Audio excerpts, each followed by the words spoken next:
We're back on Broadway at a phenomenal new musical called Little Mermaid the Musical, and if the word Disney's attached, it's normally very good. At the very least, it's going to have a brilliant cast and a brilliant set, and then the rest is really down to how the audience enjoy it. I saw it just the other week, and two people who really stood out was Norm Lewis. How are you? I'm fine. Stood out. I love that. Well, you did, and I'll talk to you about why you stood out in a moment. And Tituss Burgess, nice to talk to you. Nice to talk to you as well. I wish I had your name. That would make a really great DJ name. Titus, I think so too. Hi, it's Tituss Burgess here, playing you the greatest. Do you know what I'm saying? There's a nice ring to it. My mom knew what she was doing. I think so. Very showbiz. Now, let's talk about The Little Mermaid. I mean, your role's crabby, isn't it? To say the least. No pun intended. Absolutely. And you're kind of the comedy role, and you kind of get us through it, through those boring moments, which there are in every musical. You really make us smile. Thank you.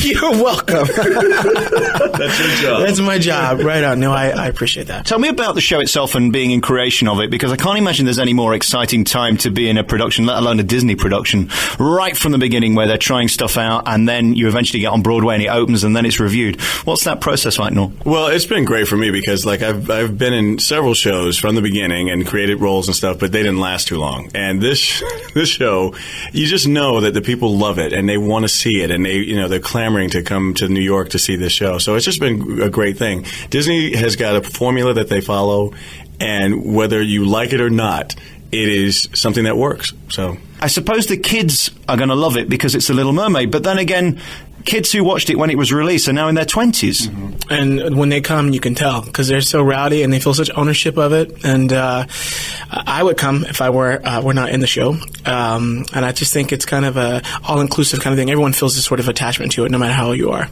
or young. Did you enjoy the process of creating your crabby role? I did, and I still do, because I don't feel it's done. I change things all the time. We all do. Mm-hmm. Within the confines of the show, of course. But I find that during the process, the creative team was very open and very giving, very generous, and kind of let you go and do your thing, and then they will come back and sort of edit, and it just kind of naturally is born into this, what we see on stage every night. What is interesting from my perspective, not knowing anything about anything, is that there are very few people who stick out in musical theatre generally. They're all the same height, they're all the same weight, they've all got blonde hair, they're all gorgeous, and they all sing brilliantly and dance fantastically. But that's not really what you need in this show. You need personalities, and that's probably why you two got the role. And a terrific voice. Congratulations on that. Well, thank you. Yeah, and we have to give Francesca Zambello, some props because, and the other powers that be, as far as casting it multicultural. What she told us and what she told a lot of other people in interviews is that she wanted to create even this mystical world to look like the world that is really out here. So you've probably got the biggest personality of anybody in the show because you've got to be the wackiest, the weirdest, the funniest. Well, it's definitely like an emotional roller coaster because he starts out and he's all excited about doing his little concert, and then it just goes awry, and then from there just all mayhem just ensues, and he goes through this sort of selfless journey where he learns to, kind of take on I don't want to say father figure, but more of a uncle type figure towards Ariel later on, and is given a charge to keep by the king to look after his daughter, and that's the last thing he wants to do. So it's just he kind of have to find a way to mesh all those things together, and sometimes it doesn't work, and sometimes it does. I'm glad it worked the night you saw it. Actually, it's funny because a lot of people were talking about how some stories of The Little Mermaid have become like sexist and misogynistic, and why does she want to pine for this guy and want to change her life? But in the beginning of the show, she's like, there's a new world that I want to discover. He just happens to be part of that, and she falls for this other creature other than her, but that still doesn't take away from her dreams, and that just adds to it. It's almost seamless in this show, and you do forget after a while that she's actually walking around the stage. She looks like she's floating. It's quite clever. They built this wonderful shoe for our show called, what do we call them, Merblades? Yeah, we call them Merblades. But it's based on the Heelys, these little shoes that you see the kids, some adults, rolling around town in and whizzing on by you.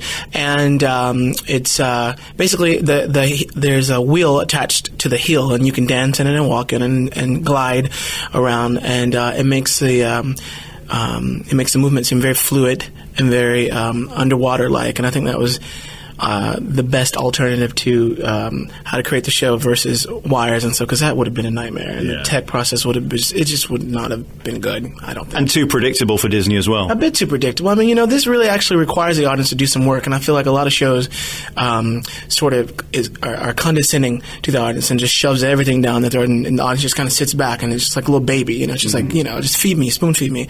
And it requires us to suspend some disbelief, and I think that requires the audience, rather, and the actors. And I think it allows people to kind of do a little more work on their part and go along on the journey a bit more full force than they would if they just kind of sat back and had everything undone and unveiled right in front of them. I'm going to play a track now from the CD, Kiss the Girl, which is your big number. And one of the sweetest moments in the show, Disney always have one of these numbers, don't they? Yeah, there's always that song that just kind of gets you. But it's so exciting because this is the moment where I feel like Sebastian just finally goes, okay, either this girl is going to die if she doesn't get this guy and kiss this guy and reverse this curse, or we're going to drive it home and I'm going to be the ringleader as it should be and be responsible for making all of this work out. Well, it doesn't quite work out, but it's a beautiful, honest attempt, and I think this is one of the most brilliant songs in the show, not because I'm singing it. We're back with the cast of The Little Mermaid. That's Kiss the Girl. Tell me about what it is being in costume every night. Is it draining to kind of become these characters physically? Because Disney never give you an easy time, no matter what show you're in. There's always a load of kit that has to go with it. Well, draining. As an actor, you go through a metamorphosis of being whoever that thing or person is. It is different because I'm playing a mystical creature, and I am trying to bring a humanity to him, so the audience can understand his plight. But yeah, it's no more difficult than playing another character. There's something quite menacing, but warm about your voice at the same time. Do you create that? Do you get taught that, or were you born with that? Be honest. I think I was born with it. Thank you, Tituss. I appreciate it. My cheerleader. I was ready to refute it. The truth is, he was born with it. Well, with Les Mis, I know that Stephen Brooker, who was the musical supervisor for Les Mis, and also Kevin Stites, they made sure that I was very, what's the word? I can't think of it right now, but I said every T and every D and dotted every I in that so I could be understood on stage, and because the songs are so quick. I think that enhanced what I have naturally, and being a king kind of gives you this grandiose style that you have to kind of bring out. But I guess my voice is just that natural thing, and hopefully they both work with each other. This is probably my stupidest question of the interview, but how do the two compare? Because Les Mis, I would imagine, is one of the hardest gigs in show business because it's quite long, it's quite deep, it's quite dark, and the numbers are all massive. I love the show, having said that. Little Mermaid ain't Les Mis. No. But equally, it has its challenges. Which is best? Which do you prefer? Well, Les Mis is completely sung through, so it's an opera, as opposed to this being able to do scene work and then singing a song. I actually kind of thought about this the other day. I spend as much time on stage as Javert, which is not that much when you put all the numbers together, the minutes together, but people talk about you throughout the entire show, so it seems like you're there. Yeah. What a great gig that is. And Tituss, as for you, I think you were in probably my favourite musical ever, Children of Eden, and you were in my least favourite show in the world ever, which I lasted about 40 seconds, Good Vibrations, which was the Beach Boys musical, which was hideous as far as I'm concerned. It didn't last very long. So much, but but what I'm saying is, you were such a great talent, they should never have insulted you by asking you to be in that show. Thank you. It was horrible. You got to admit it. I know. That was very poetic. You know what? I have to say I own every bit of it, and I am very grateful for that opportunity, because had it not been for that show, I would never. That was my debut, and in fact, Francesca and Tom came to see me in that 3 years ago, and called me in to come and audition for The Little Mermaid, which I tanked when I did. So, but they kind of got a second wind, I suppose, and had me come back in again. So, you know what? All things work together for good. Ultimately, I do believe that, and so there has to be some bombs to make the winners look even, more majestic. So there you go. Even like shows as brilliant as Into the Woods, before it came to New York, I had friends that saw it and said it was the worst thing that they've ever seen. And then when it got to New York, it was like, oh my God. It was, so you kind of, as an actor, you're kind of blessed with getting work, for one. But for two, you try to make it as amazing as possible. You do what you can. And Tituss is just amazing, no matter what he can do. The Beach Boys musical just didn't work. It didn't feel right. It didn't have the sense of a proper show. There was something not quite right. Do you know that as an actor very early on, and then your heart sinks? The first reading unit. You are funny, man. But you still took the check. Of course I still took the check. You know what it is? Here are the differences. The book. No matter what anyone says, it is all about the book. If you got music that stands on its own, write a damn good book, and then you have a winner. And when I participated in one of the readings, I noticed some things that needed to change, and I didn't know if they would change or not. But then it becomes my job as an actor to sort of sew together air and do the best you can and like save face, and try and represent yourself. Because sometimes it truly is a double-edged sword. You get a show that is not so great, but you got a show. And so therefore I had my first New York credit, and then there's material that may not be the best, but that's your opportunity as an artist, as an actor, as a singer to say, okay, I'm gonna make this work. I'm gonna figure this out. And some people are successful at it, and some people are not. I welcomed those challenges. I no longer want those challenges because I know from both ends what it's like now, To be fair, and I apologise for my review of that show, because to be fair, I did see the show at a disadvantage because the curtain was up and the lights were on. It was a terrible disadvantage. And also the speakers were on as well, which was also unfortunate.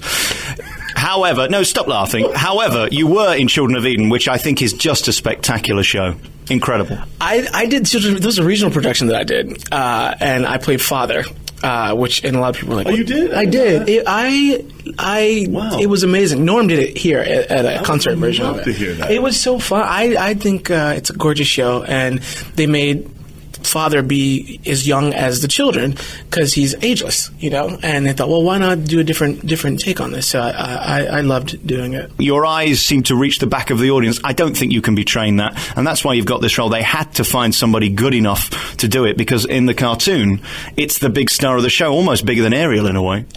Well, in the cartoon, perhaps. I don't know. I think it depends on which perspective you're looking at it from. I'm just backtracking to make you feel better after the insult. You are funny. No. There were no insults. I told you I own all of it. I all the good and the bad of Good Vibrations is all good as far as I'm concerned. So there you go. I just didn't get any good vibrations from stop it. That's the problem. All right. Okay. Let's move on. Norm, thank you very much for talking to me. I'll let you get back to your dinner because we're actually talking in between two shows, and I'm stopping you living your life. I'm sorry about that. No, you're fine. It's fine. This is fun. I didn't realize you were going to be this much fun. No one doesn't have a life. No, I don't have a life, basically. Welcome to my life. I'm sat here talking to you two. What does that say about me? Wow, we need to go to England. I think we need to go to England. We need to go to England. They didn't brief us on your sense of humor. My goodness. Oh, Lord. I want to go see a show with you. That's what I want to do. I want to sit and How long are you in town? Oh, I'm leaving tomorrow. Enough of me already. Damn it. Darn it. Sorry. No, you can say that on British radio. Guys, thank you very much for talking to me. Norm, pleasure meeting you. Likewise. And Tituss, thank you for being you. Thank you, buddy. You're unique and brilliant, and you deserve greatness, both of you. Thanks for talking to me. Thank you.